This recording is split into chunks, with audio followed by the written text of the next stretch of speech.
سچ ہی کہتے ہیں کہ الفاظ کا کیا گیا استعمال کسی کا دل توڑ بھی سکتا ہے اور کسی کا دل جوڑ بھی سکتا ہے۔ ایک رات ایک بادشاہ اپنے کمرے میں جا کر سو گیا۔ اس نے خواب میں دیکھا کہ اس کے سارے دانت گرے ہوئے تھے۔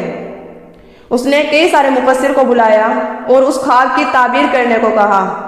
ایک مفسر کہتا ہے کہ بادشاہ سلامت، آپ کے اس خواب کی تعبیر یہ ہے کہ آپ کے جتنے بھی گھر والے ہیں وہ آپ کی آنکھوں کے سامنے ایک ایک کر کر فوت ہو جائیں گے۔ تو بادشاہ کو اسے سن کر بڑا غصہ آیا اور اس مفسر کو سب کے سامنے سزا سنا دی۔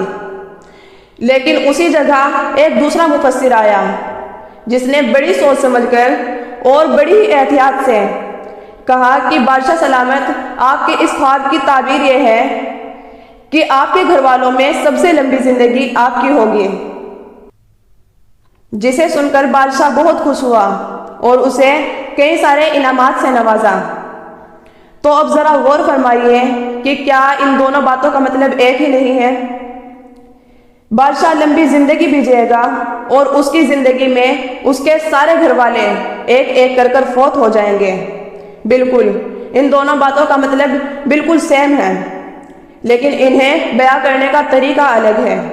اس لیے کہتے ہیں کہ اپنے الفاظوں کا ہمیشہ صحیح استعمال کیا کرو۔